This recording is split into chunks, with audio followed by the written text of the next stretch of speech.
오늘 우리가 함께 나눌 하나님의 말씀의 성경의 본문은 창세기 12장 1절에서 7절까지의 말씀입니다. 한 절씩 우리 나누어서 읽겠습니다. 주님께서 아브라함에게 말씀하셨다. 너는 내가 살고 있는 땅과 내가 난 곳과 너희 아버지의 집을 떠나서 내가 보여주는 땅으로 가거라.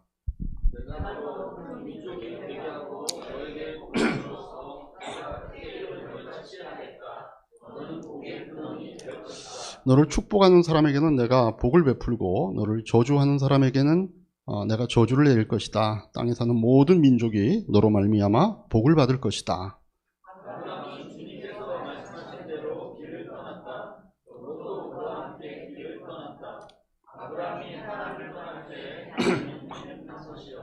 아브라함은 아내 사레와 조카 롯과 하란에서 모은 재산과 거기에서 얻은 사람들을 거느리고 가나안 땅으로 가려고 길을 떠나서 마침내 가나안 땅에 이르렀다.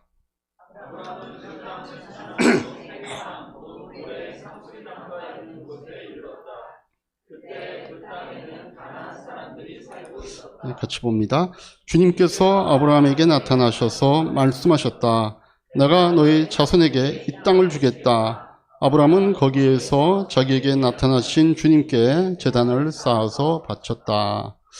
네, 오늘 말씀 나누기 전에 다시 한번 서로에게 하늘복으로 축복하십시다. 하늘복 많이 받으십시오. 인사하십시다. 네, 하늘복 많이 받으십시오. 하늘복 많이 받으십시오.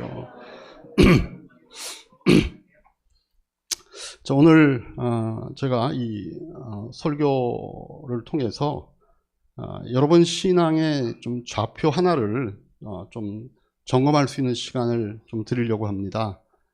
어떤 좌표인가 하면은 오늘 제가 설교의 제목으로 잡고 있는 그런 내용의 좌표입니다. 나는 과연 애굽을 떠나고 싶은 사람일까라고 하는 질문을 한번 던져보자는 겁니다. 여기에 대한 좀 답을 여러분들이 각자 찾기 위해서 도움이 되는 성경의 내용을 오늘 이제 설교의 그런 중요한 내용으로 제가 삼아서 여러분들하고 말씀을 좀 나누려고 합니다.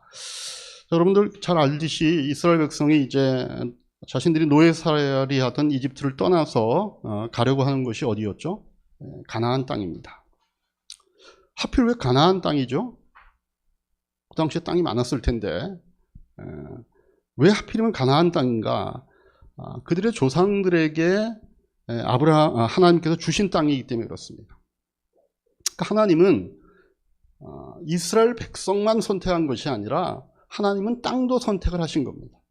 우리는 이제 이스라엘 백성만 선택된 민족 이렇게 생각하는데 가나안도 하나님이 선택한 땅이십니다. 자, 그럼 왜 하나님께서 그의 조상들에게 이 땅을 주셨는가? 그 출발점이 어디죠? 오늘 우리 본문에서 본 것처럼 이스라엘의 조상이었던 아브라함에게 하나님이 약속을 하시는 겁니다. 그래서 아브라함이 하나님의 약속을 받고 살던 자신의 고향을 떠나서 가나안으로 이제 이주해 가는 거죠. 자, 그런데 보시면 이 아브라함이 자신이 살던 고향으로부터 이 새로운 땅, 하나님이 약속한 땅 가나안으로 오기까지의 그 경로가 어떻게 되는지 한번 여러분들이 지도를 통해서 좀 보시면 좋을 것 같습니다. 여기 보시면 아브라함이 살던 동네가 이 동네입니다. 여기 이제 유프라테스 티그리스 강이 있으면서 요 동네, 메소포타미아 문명이 있던 이 동네를 떠나서 이렇게 따라서 요 하란이 어디 있죠? 이게 하란인가요? 하란이 이쪽에 있네. 이렇게 거쳐서 하란이 여기인가 보다. 이렇게 들어오는 겁니다. 이렇게. 여기가 이제 가나안 땅이죠. 자, 아브라함이 떠나간 곳이 어디라고요? 그 당시에 메소포타미아 문명권의 중심입니다. 그 중심으로부터 그 문명의 끝자락인 하란을 거쳐서 그 다음에 가나안 땅으로 들어와서 머무른 곳이 세겜이라고 하는 곳입니다. 여기 세겜이라고 하는 곳이 있죠. 갈대아 우르, 아브라함이 떠난 갈대아 우르는 그 당시에 애굽과 쌍벽을 이루는 문명화된 도시입니다. 오늘날로 치면 한쪽은 뉴욕이고 한쪽은 파리 같은 곳입니다. 근데 가나안은 어떤 곳이에요? 문명의 변방 지역입니다. 그러니까 굳이 그런 곳이 있다는 걸 알 필요도 없는 지역입니다. 그러니까 이 메소포타미아 문명권에 살고 있는 사람들이 저기 어디 먼 곳으로 계속 우리가 서쪽으로 가면 거기에 가나안이라고 하는 그런 땅이 있다더라라고 하는 걸 굳이 알 필요도 없었던 그런 곳입니다.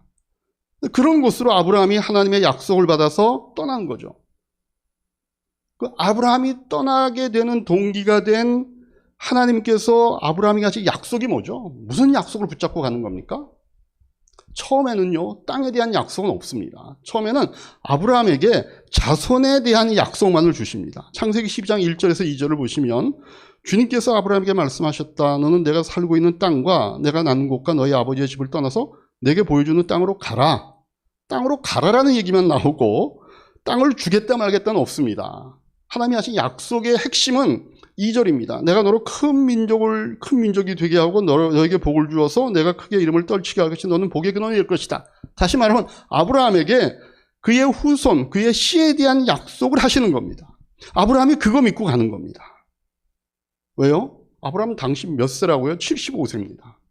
그럼 보통 사람 같으면 이미 75세가 되면 자손들이 있어야 되는 겁니다. 아브라함에게는 없습니다. 뭐 지금도 마찬가지겠지만 그 당시에 자손이 없다라고 하는 것은 이건 굉장히 큰 문제입니다. 그러니까 하나님이 그 자손에 대한 약속을 한 것이 아브라함이 이분의 말씀에 순종을 하면 나에게 그 약속한 그 자손이 주어지겠구나라고 하는 그런 어떤 기대감을 갖고 아브라함이 자기가 살던 이 문명권을 떠나서 가나안으로 가게 되는 것 같아요. 그런데 아브라함이 가나안에 들어오는 경로를 보시면 그 당시에 이 문명권이었던 이 메소포타미아 지방을 떠나서 이 가나안으로 들어오는 경로는 이게 왜 있었던 경로인가 하면은 애굽 문명권으로 가기 위한 교통로입니다. 어쨌든 문명권끼리는 서로 교통을 할 테니까 그래서 중간에 거쳐야 되는 땅이 가나안이어서 그 가나안을 거쳐 들어오는데 그렇게 가나안을 통과해서 애굽 쪽으로 가는 길에는 그 당시에 교역로로 마련된 게 4가지 통로가 있습니다. 지도 하나 보여주시죠. 여기서 이제 출발해서 북쪽으로 이렇게 쭉 들어오면 보통 이제 이런 식의 줄쳐 있는 곳들이 여기 각각 해안도로, 족장도로, 계곡길, 왕해대로 있죠. 주로 이동하던 경로가 요 왕해길이라고 하는 요 길입니다. 요 길을 따라서 이제 무역하는 그 무역 대상들이 애굽과 메소포타미아 쪽 문명권을 오고 가고 하는 겁니다. 그런데 아브라함은 이 길을 따라오지 않습니다. 여기서 이렇게 들어와서 요 세겜을 거쳐서 이렇게 들어옵니다. 이렇게 2번이라고 되어 있는 게. 그래서 나중에 이 길을 족장들, 아브라함을 비롯한 우리가 아는 야곱 또 이삭, 야곱 또 뭐 이런 그 아브라함의 후손들이 주로 다녔다 해서 이 길의 명칭을 족장도로라고 이름을 붙여준 그런 길입니다. 그럼 이 길의 차이가 뭔가 하면은 또 여기 보면 또 여기 또 다른 길들, 여기 해변길이라고 하는 이 길도 그 당시에 자주 이용했던 길입니다. 근데 전혀 그 당시에 교통로로 이용하지 않았던 이쪽 길을 따라 아브라함은 세겜을 거쳐 쭉 헤브론까지 내려가는 거죠. 물론 이 중간에 이제 애굽으로 갔다가 이렇게 다시 올라오긴 하는데, 자, 그러면 이게 무슨 의미가 있는가 하면은 아브라함이 세겜을 거쳐서 이 하나님이 약속한 땅 가나안에 들어와서 이동하는 경로에 따라서 그가 머물었던 곳, 장막을 치고 뭐 그게 얼마가 됐던 그 거주로 삼았던 그 장소들의 공통점이 있습니다. 이게 다 산악지대입니다. 이 지금 아브라함이 걸어갔던 이 루트가 어디에 걸쳐 있냐면 산맥에 걸쳐 있는 겁니다. 그러니까 해발 800에서 900 정도. 우리 같으면 대관령 이런 쪽만 아브라함이 계속 따라가는 겁니다. 그러니까 이게 무슨 얘기인가 하면 아브라함은 그 당시에 가나안 중에서도 비교적 비옥한 지역이 있어요. 뭐 이 위에 있는 갈릴리 지역이라든가 아니면은 이 지중해 끼고 있는 저 해변도로를 따라 있는 이쪽은 그래도 평야도 있고 뭔가 숲도 있고 이렇습니다. 근데 아브라함이 따라왔던 이 중앙의 산악지대의 길은 여기는 나무도 자라지 않고 풀도 자라지 않고 뭔가 이 농산물이 자랄 수 없는 곳입니다. 이런 산악지대가 아브라함은 전부인 삶을 사는 거예요. 그러니까 아브라함에게는 가나안이 우리가 생각하지 젖과 꿀이 흐르는 땅으로서 경험이 되지 못하는 곳을 따라가는 겁니다. 자, 그럼 이런 땅을 거쳐오면서 아브라함은 무슨 생각을 했을까요?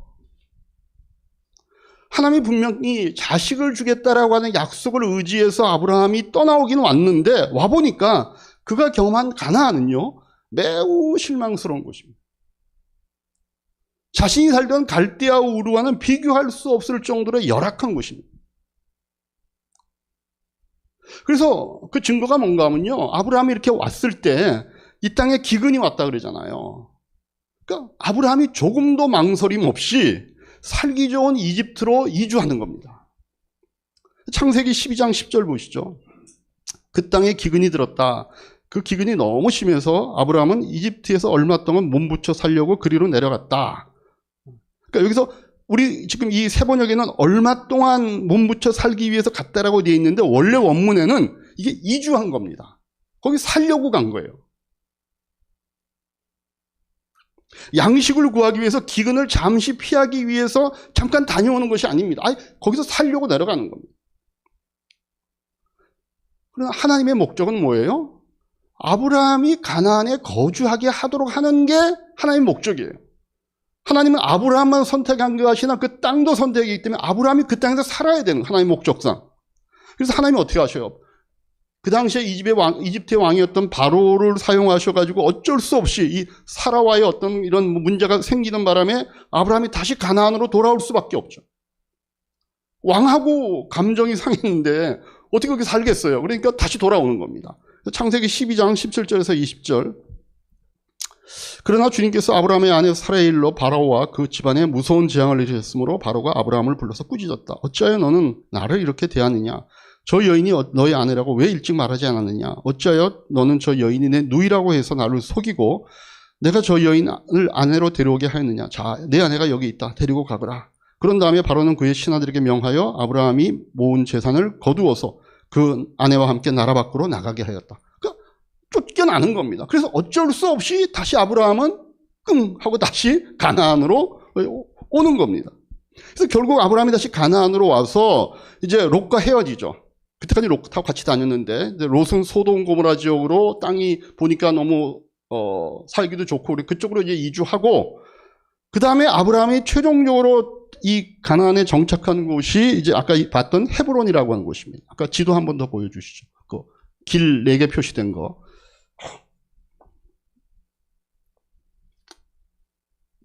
네, 거기 보시면 아까 길 4개 표시한 거 있나요?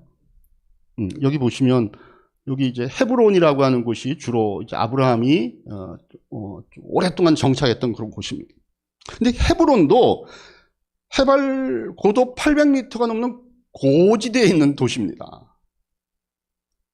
그러다가 이제 아브라함의 손자였던 야곱 때에 야곱이 자기가 낳은 12명의 가족을 이끌고 그 당시에 다시 또 이 가나안 땅에 큰 기근이 드니까 다시 이 가족들을 다 데리고 요셉이 총리로 있던 이집트로 이주하는 겁니다. 그래서 처음에는 그렇게 이주해온 요셉의 가족들을 이집트 쪽에서 보면 나라를 구한 그런 사람의 가족들이니까 처음엔 잘 대우해 줬습니다. 굉장히 좋은 곳에 살게 해주고 그들이 갖고 있는 직업도 그대로 유지하게 해주고 그러다가 나중에 시간이 흘러 요셉을 모르는 왕이 이집트의 왕이 되니까 그 다음부터 야곱의 후손들을 학대하기 시작하고 박해하기 시작하고 결국 노예살이를 시키죠. 성경에 그 이유가 나와 있습니다. 출애굽기 1장 8절에서 10절 보시면 뭐라고 돼 있죠? 애굽 왕들이 그 야곱의 후손들을 박해해야 되는 이유가 뭐예요? 요셉을 알지 못하는 새 왕이 일어나서 이집트를 다스리게 되었다. 그 왕이 자기 백성들에게 말하였다. 이 백성국 이스라엘 자손이 우리보다 수도 많고 힘도 강하다. 이때쯤 이스라엘 백성들의 숫자가 한 200만쯤 됐다 그래요. 고대 시대에 200만이면 굉장한 숫자입니다. 그 숫자는 우리가 이스라엘 백성이 출애굽할 때 장정만 60명, 장정이라고 하는 것은 무기를 들고 싸울 수 있는 남자들의 숫자입니다. 그러면 그 있는 아버지, 어머니, 뭐 밑에 동생, 뭐 여자 다 치면 한 200만쯤 됐다고 생각을 하는 거예요. 200만쯤 되니까 이 백성국 이스라엘 자손이 우리보다 수도 많고 힘도 강하다. 그러니 이제 우리는 그들을 신중히 대처해야 한다. 그렇게 하지 않으면 그들의 수가 더 불어날 것이고 또 전쟁이 일어나는 날에는 그들이 우리의 원수가 합세해 우리를 치고 이 땅에서 떠나갈 것이다. 그러니까 국가 안보상 얘네들을 그냥 놔둬서는 안 된다. 단속하기 시작하는 겁니다. 그래가지고 그들이 뭔가 스스로 뭔가를 계획하거나 힘을 끼거나 할 수 없도록 아예 노예로 만들어버리는 거죠. 이스라엘 백성이 한 400년 동안 거기서 이제 노예살이를 시작하게 되는 거죠.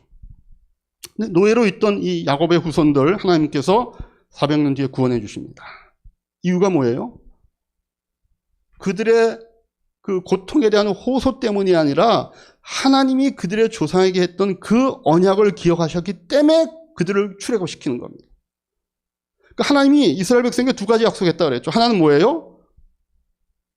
그들의 자손에 대한 얘기와 더불어서 하나는 땅에 대한 거라고 그랬잖아요. 출애굽기 2장 24절 보시면 하나님이 그들의 탄식 소리를 들으시고 아브라함과 이삭과 야곱에게 세우신 언약을 기억하셨다라고 얘기합니다.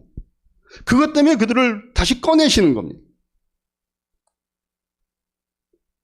근데 보시면 씨에 대한 것은 약속이 이루어졌습니다. 애굽에 거주하는 동안에 그 처음에 야곱의 그 아들들하고 내려갈 때는 70명 내려갔다 그러잖아요. 물론 거기에 뭐 종들도 있을 것이고 조금 뭐 가술들도 있을 테니까 한 200명쯤 됐을 수도 있죠. 근데 그 사람들이 200만으로 불어났으니까 씨에 대한 약속은 이루어졌습니다. 근데 아직 이루어지지 않은 약속이 있죠. 하나님의 약속 가운데 땅에 대한 약속은 아직 안 이루어진 겁니다. 그래서 하나님이 이 약속을 이루시기 위하여서 출애굽 역사를 일으키시는 겁니다. 그러니까 출애굽은 사실상 바로의 이스라엘 민족에 대한 학대가 없었어도, 그래서 이스라엘 백성이 그들의 고통 가운데 부르짖지 않았어도 출애굽은 사실 일어나야 하는 사건입니다. 왜? 하나님의 약속이 이루어져야 되니까. 그러니까 그들이 고통받는 게 출애굽의 원인이 아닙니다. 하나님이 그들에게 약속한 약속이 출애굽의 사실은 원인이 되는 거죠. 그런데 문제는 뭔가 하면 이루어질 그 약속의 대상이 되는 이스라엘이 그 약속의 대상자들이잖아요. 떠나야 되는 것은 이스라엘이기 때문에 그들에게 그 소원이 있어야지 떠날 거 아니에요. 하나님이 사람들을 이렇게 막 몰아붙이지 않잖아요. 뭐 물건처럼 이리 옮겼다 저리 옮겼다 안 하잖아요. 그 약속을 이루는 그 대상들이 어떤 상태인가를 하나님 아십니다. 그래서 그들의 마음 가운데 떠날 소원을 주셔야 되는 거예요. 근데 그들에게 그 소원이 있었나요? 이스라엘 백성에게? 없었어요. 이스라엘 백성은 이제껏 400년 동안 그 많은 세월의 대부분은 뭘 선호하고 살았을까요? 애굽의 삶을 선호하고 산 사람들입니다. 노예 이전은 말할 것도 없고 노예 생활을 하고 있는 상황 속에도 이집트가 익숙한 겁니다. 이집트가 훨씬 편한 겁니다.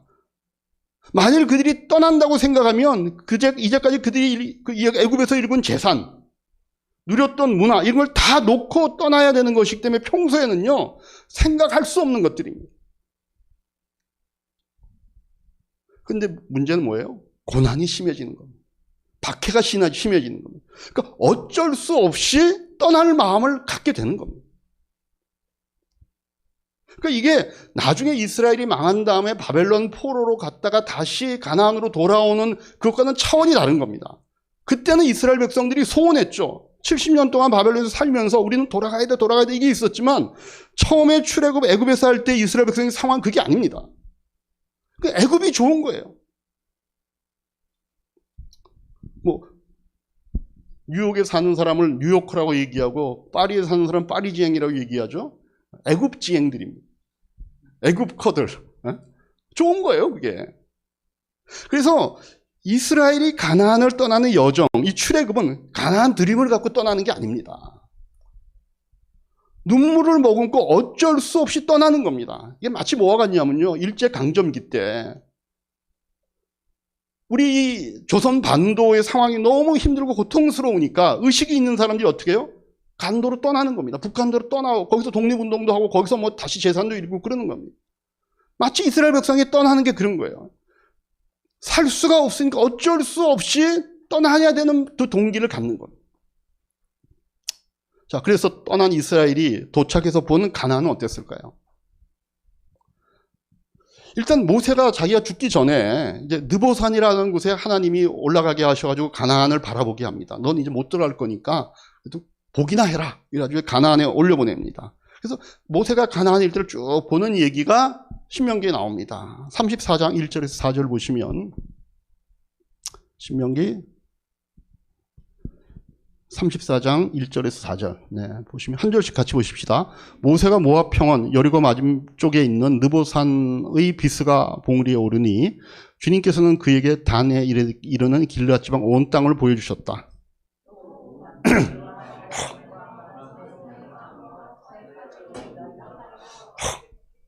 네겝과 종려나무 성읍 여리고 골짜기에서 소알까지 평지를 보여주셨다.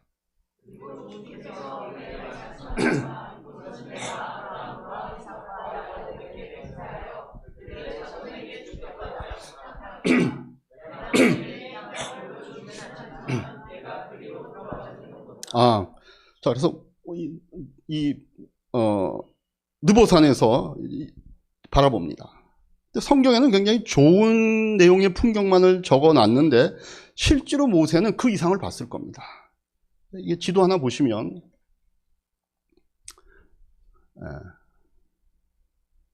이 느보산이라고 하는 곳이 어디 있을까요?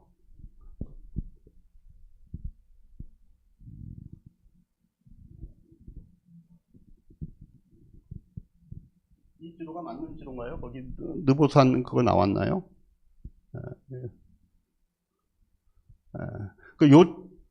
아니 요거 말고 아까 그 지도가 맞는 것 같아요. 네. 지금 요쪽 어디쯤에 있는 겁니다. 요쯤 요쯤에 있는 거. 여기서 바라보는 이제 여리고도 바라보이고 이제 이쪽 이게 이제 서해 북쪽 끝단에 있는 그 산인데 여기서 이제 이쪽을 바라보는 겁니다. 이쪽을 전체를 바라보고 여기서 보면 날이 맑을 때 보면 지금도 여리고뿐만 아니라 여리고 뒤편에 있는 높은 산도 보이고, 왜냐면 여리고는요 이게 해저 350m, 그러니까 수면보다 밑에 있는 도시입니다. 골짜기에 있는 도시예요. 그러면 그 뒤에는 이제 산맥이 있겠죠. 여리고 뒤편으로는 이 산맥이 있고 그 산맥 뒤에 보면 이제 예루살렘도 있고 그렇습니다. 그럼 날이 맑은 날은 여기서 예루살렘도 보이는 거예요. 예루살렘은 고지가 800m 정도 되는 산 위에 있는 도시거든요. 그러니까 느보산에서 보면 이제 보이는 겁니다. 그게 우리가 지금 높은 산의 이쪽 쪽에도 옛날에 석성산인가 거기 올라가서 날 맑은만 보면 저쪽에 북악산이 보인다 그러거든요. 서울에. 네. 그렇기 때문에 지금 이 느보산에서 보면 예루살렘까지가 보이는 그런 어떤 게 펼쳐집니다. 그러니까 이게 느보산에서 예루살렘까지의 거리가 직선으로 한 50km 된다 그래요. 그러니까 충분히 보일 수 있는 날이 맑은 날이면. 근데 그 사이는 뭔가 하면요. 그 다음 지도 보여주십시오. 이쪽에 있는, 여기가 이제 아까 여기 있었던 이쪽에 이제 요쯤에 이제 느보산이 있는데 여기서 이제 이쪽이 이제 예루살렘이 있고 그러는 쪽이고, 그럼 요 사이에 있는 요게 뭔가 하면 이게 유대 광야라고 하는 곳입니다. 그러니까 지금 느보산에 올라간 모세가 바라보는 가나안의 전경은 물론 여리고라고 하는 비옥한 그런 골짜기도 있지만 그 뒤에 훨씬 많은, 그리고 그 여리고에서 거쳐서 예루살렘까지 가는 그 길의 모든 그 전경은 광야입니다. 그 초록색보다는 모세의 눈에 들어온 거는 잿빛이거나 암갈색의 지형이 눈에 훨씬 더 많이 들어오는 겁니다.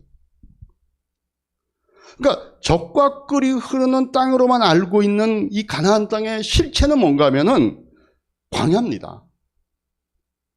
그러니까 이제 지금처럼 이렇게 어떤 관계 시설이 발달하고 이스라엘이 지금 그쪽에서 과학이 발달해 갖고 농사 지을 수 있는 면적을 늘려가고 있는데, 이 성경 시대에는 이 가나안 땅에서 농사 지을 수 있는 경작 면적은 전체 면적의 3%도 안 된다.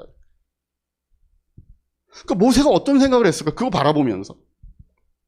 물론 하나님이 하신 약속의 땅이니까 당연히 못 들어가는 게 아쉽겠죠. 근데 한편으로는 부럽다고까지는 생각을 안 했을지도 몰라. 그렇잖아. 보이는 게 지금 초록색은커녕 초록색이만큼 보이고 나머지는 다 암갈색 잿빛인 거예요. 그리고 실제로 이제 여호수아 영도하에 가나안 전투를 벌이면서 가나안 땅을 점령하기 시작합니다. 근데 이스라엘 민족이 차지한 대부분의 가나안의 점령지는 산악지대입니다.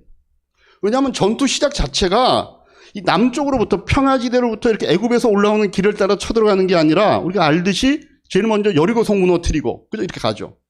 그게 다 산악에 관계된 도시들입니다. 이쪽 중앙에서부터 들어갑니다. 그 다음 지도 보여주세요. 네, 여기서 전투가 남쪽에서 이렇게 올라오는 게 아니잖아요. 이렇게 왔다가 여기서 이제 여기서 이렇게 들어가는 겁니다. 이렇게 여기 요단강 건너가지고. 그래서 전투를 이렇게 하고 이렇게 하는 겁니다. 근데 이쪽 이렇게 하고 이렇게 하는 이쪽이 다 아까 얘기했던 그 족장들의 그 교통로를 따라 있는 산악 도시들입니다. 그리고 이쪽 남쪽 평야지 이쪽 그 서쪽에 있는 이 지중해 연안의 평야지대들은 건드리지 못합니다. 왜? 여긴 누가 살고 있어요? 블레셋이라고 하는 그 당시에 가장 전투 잘하는 민족들이 자리 잡고 있는 도시입니다. 여기를 차지하지 못합니다.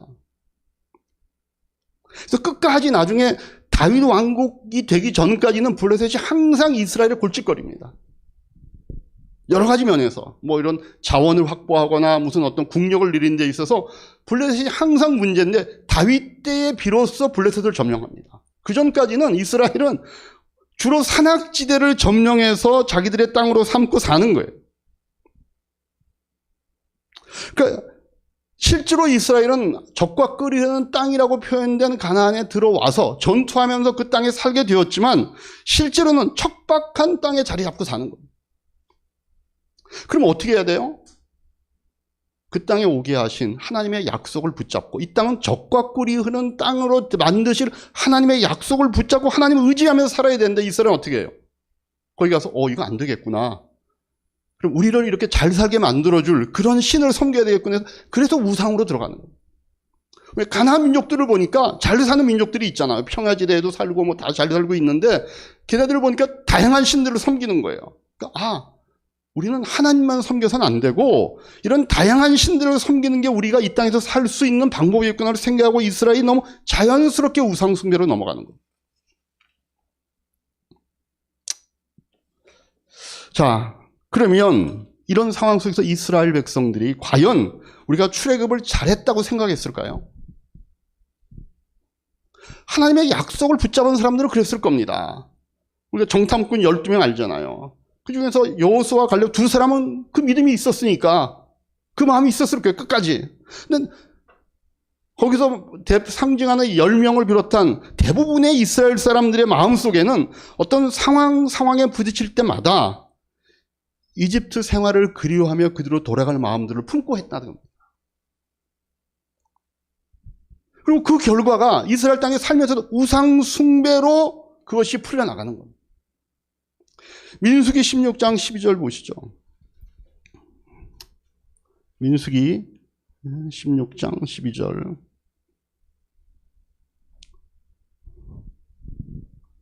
그 다음 구절 없나요? 민수기 16장 12절 말씀 제가 읽을게요. 네, 12절. 16장 12절. 응? 15절이 들어가 있어요? 16장. 네, 올려주세요. 없어요? 16장 12절. 모세는 또 사람을 시켜서 엘리압의 아들 다단과 아비람을 불렀다. 그러나 그들은 이렇게 말하였다. 우리는 가지 않겠소. 우리를 적과 꿀이 흐르는 땅에서 이끌어내요. 이 광야에서 죽이는 것으로도 부족하단 말이요. 이제 당신들은 우리들 위해 우리 군주처럼 군림하기까지 할 셈이요. 이렇게 묻는 겁니다. 지금 이 사람들이 어디를 적과 꿀이 흐르는 땅으로 얘기해요? 애굽을 적과 꿀이 흐르는 땅으로 얘기하고 우리를 적과 꿀이 흐르는 땅에서 끌어내어 이 광야에서 우리를 죽이는 것이 너희들의 목표냐? 그리고 그런 리더를 갈아치우고 다시 자기들은 애굽으로 에집트로 돌아가겠다고 얘기하는 겁니다. 이게 한 번이 아니에요. 그 가나안 땅이 하나님의 약속대로 적과 꿀이 흐르는 땅이 되려면 하나님의 약속을 믿고 그 하나님의 말씀에 순종해야 되는 것이 그 땅을 그런 식으로 만들어가는 실제적인 조건인데 이스라엘은 그 환경에 부딪혀 스스로 낙심해서 하나님을 떠나 그 땅을 그렇게 만들어주는 것으로 그들이 착각하고 있는 우상 숭배로 가는 겁니다. 신명기 11장 12절에서 17절 그 상황을 한번 보시죠. 신명기 11장 12절에서 17절.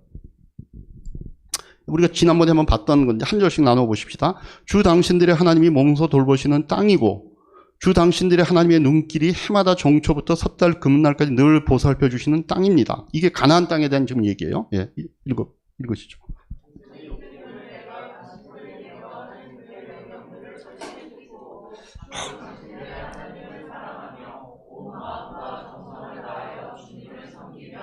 주님께서 당신들 땅에 가을비와 봄비를 철따라 내려주셔서 당신들이 곡식과 포도주와 기름을 거두게 하실 것이며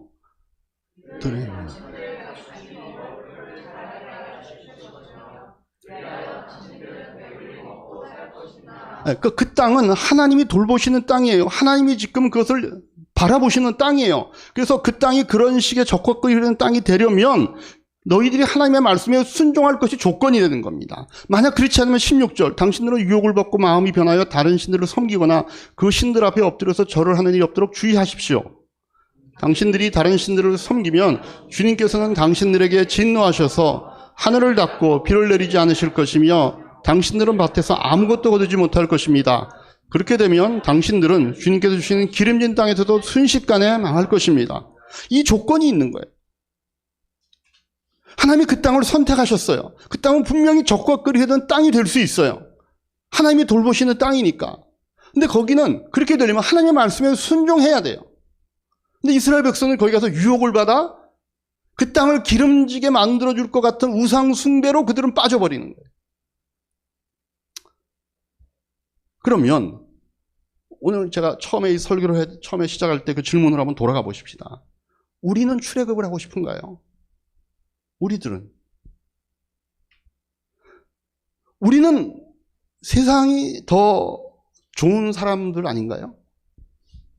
우리가 이 세상을 애굽이라고 표현한다 그러면 예수 믿는 것보다 하나님의 자녀로 사는 것보다 세상이 더 편한 거 아닐까요? 우리도 마치 이스라엘 사람들이 애굽에서 살면서 애굽지행이 되고 애굽커가 되고 싶었던 것처럼 우리도 그냥 이 세상에 사는 세상 사람으로서의 성공, 세상 사람들의 어떤 명예, 세상 사람으로서의 어떤 누려야 되는 것들을 더 누리고 싶은 존재들은 아닐까라고 하는 우리의 신앙의 어떤 그런 좌표의 한 부분을 우리가 한번 보자는 겁니다. 여러분, 만일 이스라엘이 이집트에 계속 있었으면 이집트와 함께 망할 수밖에 없습니다. 그러니까 하나님이 그러지 말라고 출애굽을 일으켜서 이스라엘 백성들을 꺼내시죠. 우리가 세상 속에 파묻혀 있으면 세상과 함께 망하는 인생이 될 것이기 때문에 하나님은 우리를 세상에서 꺼내어 하나님의 자녀로 살게 하시는 거 아닙니까? 그럼에도 우리의 이 세상을 살아가는 실제적인 모습은 이스라엘 백성이 계속해서 애굽을 그리워하며 애굽으로 돌아가 거기가 적과 끓이는 땅이야 라고 얘기했던 것처럼 우리가 세상에서 살아가는 우리의 모습은 크리스찬으로서의 모습보다는 세상 사람과 별 차이 없이 세상이 더 편하고 더 많이 얻기를 원하고 거기에 몰입해서 사는 우리의 모습은 아닐까라고 하는 것입니다. 그래서 하나님께서 애굽에 살고 있는 애굽인이 아닌 이스라엘 사람들에게 애굽이 어떤가를 깨닫게 하기 위해서 어떤 동기를 부여해요? 노예의 삶에서 오는 고통을 주시는 겁니다. 그들이 떠나고 싶은 마음을 주시는 겁니다. 그래서 그들이 떠나야 됨을 자각하게 만들었듯이 우리에게도 세상에서의 삶이 어떤 것인가에 대한 자각을 하게 하시죠. 아니면 우리가 그냥 세상 속에 묻혀 있으니까 크리스찬임에도 불구하고. 근데 그 자각의 방법은 주로 어떤 거예요? 주로 고난인 거.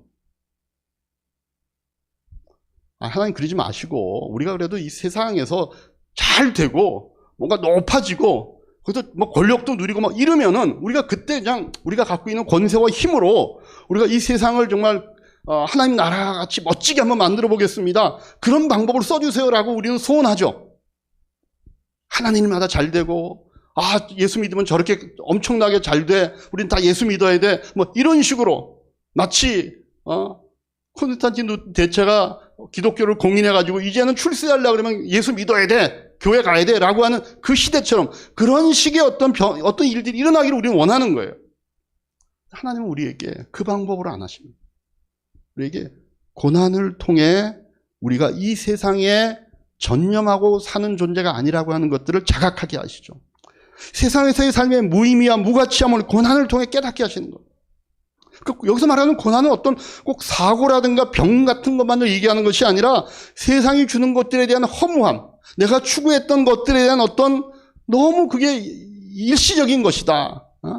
내가 믿었고 의지했던 것들에 대한 어떤 배신감, 영원하지 못한 것들에 대한 어떤 허탈감, 이런 다양하게 세상의 가치들을 우리가 붙잡고 있었던 그 손을 놓게 만드는 겁니다. 이것만 쟁취하면, 이것만 붙잡으면, 이것만 얻으면 내가 세상에서 뭔가 의미 있고 가치 있고 대단한 사람처럼 인정받을 줄 알았던 것들이 사실 그걸 얻었음에도 불구하고 또 그걸 얻어가는 과정 중에 내가 경험하는 많은 어떤 인생의 경험들이 나로 하여금 거기에 영원한 것이 없고 그게 얼마나 허무하고 무가치한 것들을 깨닫게 하는 그런 자각들을 하나님 우리에게 하시는 겁니다.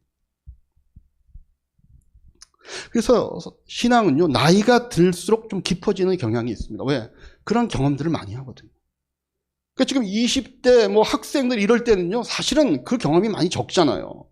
그러니까 예수 믿는 것이 굉장히 단순할 수밖에 없고 굉장히 어떤 그 깊이가 얇을 수밖에 없습니다. 그렇지만 나이가 50이 되고 60이 되고 가면 신앙이 깊어지지 않을 수가 없는 거예요. 왜? 그런 인생의 경험들을 해나가잖아요. 정말 이것만 잘 되면, 이 사업만 잘 되면, 이런 학교만 들어가면, 이 사업만 내가 성공시키면, 내가 이런 관계만 잘 만들면 다 될 줄 알았던 그것들이 결국은 그 안에서 내가 정말로 붙잡을 영원한 것이 없다는 것들을 깨달아가는 시간들이잖아요. 저도 60이 넘어가서 보니까 옛날보다 신앙이 조금 좋아지는 것 같아요. 많이는 아니고. 하지만 30대, 20대 이럴 때는 진짜 그때 내 신앙이 좋은 줄 알았거든요. 그때 주로 한 일이 뭔가 하면 다른 사람들을 비판하는 겁니다. 그렇게밖에 못해. 예수 믿는다며. 왜 이 나라는 이렇고, 왜 장로님들은 이렇고, 왜 교회는 이렇고. 그래서 그때 주로 했던 게 데모하고, 교회에서 어른들한테 대들고, 나라에 대해서 한 거 하고, 뭐 신학교 문제가 생기면 앞장서서 그거를 뭔가 바로잡으려고 하고. 지금 보면 부끄러운 거예요. 근데 그때는 그렇게 할 수밖에 없는 거예요. 왜냐면 알고 있는 게 그거밖에 없어요. 근데 지금은 그런 만약에 친구들이 있다 그러면 좀 다시 생각해봐라고 얘기하겠죠. 물론 안 듣겠죠. 뭐 내가 그 시절에 안 들었듯이. 어쨌든 본인의 신앙들은 나이가 들어갈수록 조금씩은 자라가는 것이 맞는 것 같아요. 그런 경험들을 하면서. 그래서 그런 다양한 세상의 가치들을 놓게 하고 하나님의 약속을 붙잡게 하는 겁니다. 가나안 땅이 우리 눈에 보기에는 저게 저렇게 불모지처럼 보이지만 하나님이 적과 꿀이 흐르는 땅이라고 말씀하신 그 약속을 붙잡는 겁니다. 그 약속을 하신 하나님의 말씀을 붙잡는 겁니다. 여러분 겉으로 보면 크리스찬으로서의 삶보다, 성도로서의 삶보다 세상에서 주는 것들이 더 달콤하고 맛있게 보이죠.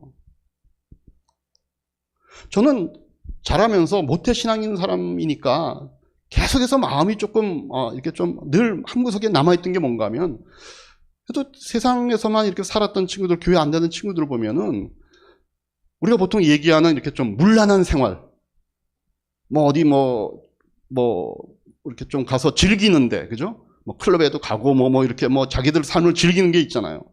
그러다가 이 친구들은 중간에 예수 믿고 돌아오거든요. 난 그게 되게 부러운 거예요. 다 해봤잖아. 다 경험하고 난 마음속에 나도 저걸 경험을 한번 해보고 그 다음에 돌아오면 이게 더 리얼리티가 있지 않을까? 뭐 이런 마음이 늘 있었어요. 타락을 해보고 그 다음에 돌아오면 거기다 아쉬움이 없을 텐데, 한동안 젊은 시절의 제 모습은 그런 걸 한번 경험을 해보는 게 신앙상으로도 좋지 않을까? 뭐 이런 생각을 하면서 그런 타락을 막 합리화시키는 것 같은 마음들을 막 품고 있었던 때도 있었어요. 왜냐하면 겉으로 보면 세상에서의 삶이 더 뭔가 멋져 보이기도 하고 자유로워 보이기도 하고 뭔가 거기에도 얻을 게 있는 것처럼 보이거든요. 근데 아니죠. 제가 늘 요새 설교를 통해 말씀을 드리지만 세상에서는요, 얻는 것들이 없는 겁니다. 결국은 얻은 것처럼 보이지만 죽음으로 다 끝나는 것이고 얻은 것조차도 마치 소금물을 마시는 것 같아요. 그러니까 소금물을 마시는 것 자체는 뭘 마시긴 했지만 그걸로 더 갈증에 시달리게 만드는 겁니다. 그래서 세상에만 목적을 두고 사는 사람들은 언제나 더 많은 돈, 만족하는 게 없어요. 더 높은 자리, 더 많은 인기를 원하잖아요. 그게 안 되면 자살하기도 하고, 그죠? 완전히 세상에서 어떤 실망해갖고 어떤 무슨 정신병에 걸리기도 하고. 그래서 그런 것들에 그 갈증에 시달리면서 사랑과 용서와 은혜와는 담을 쌓게 만드는. 근데 그러나 여러분, 하나님 의지하면 척박한 가나안 땅도 젖과 꿀이 흐르는 땅으로 변하듯이 우리의 인생도 세상에 줄 수 없는 젖과 꿀이 흐르는 땅으로 변한다는 것을 여러분들이 경험하실 겁니다. 하나님의 말씀에 순종함으로 죽음에서 끝나는 인생이 아니라 젖과 꿀이 흐르는 그곳으로 우리가 갈 뿐만 아니라 이 세상도 하나님이 그렇게 만들어주신다는 사실을 여러분들이 경험하게 될 거라는 겁니다. 창세기 28장 15절 말씀. 그래서 이 말씀을 우리가 붙잡는 게 정말 중요합니다. 같이 한번 창세기 28장 15절 말씀 같이 한번 읽겠습니다. 시작. 내가 너와 함께 있어서 내가 어디로 가든지 너를 지켜주며 내가 너를 다시 이 땅으로 데려오겠다. 내가 너에게 약속한 것을 다 이루기까지 내가 너를 떠나지 않겠다. 하나님이 야곱에게 한 약속인데 우리에게 주신 약속입니다. 하나님이 우리에게 약속하신 것이 있어요. 그죠? 이 가나안 땅을 젖과 꿀이 흐르는 땅이 되도록 만들어 이것이 이루어지도록 내가 너를 떠나지 않겠다 하시는 겁니다. 그래서 이 한 주간의 여러분들의 삶도 이 세상의 것들에 대한 관심, 그 세상의 것들을 얻으려고 하는 그 노력과 수고, 물론 정당한 그런 것도 있어야 되겠지만 그것보다 하나님의 말씀을 붙잡고 가는 여러분들의 삶이 되기를 주님의 이름으로 축복합니다. 기도하겠습니다.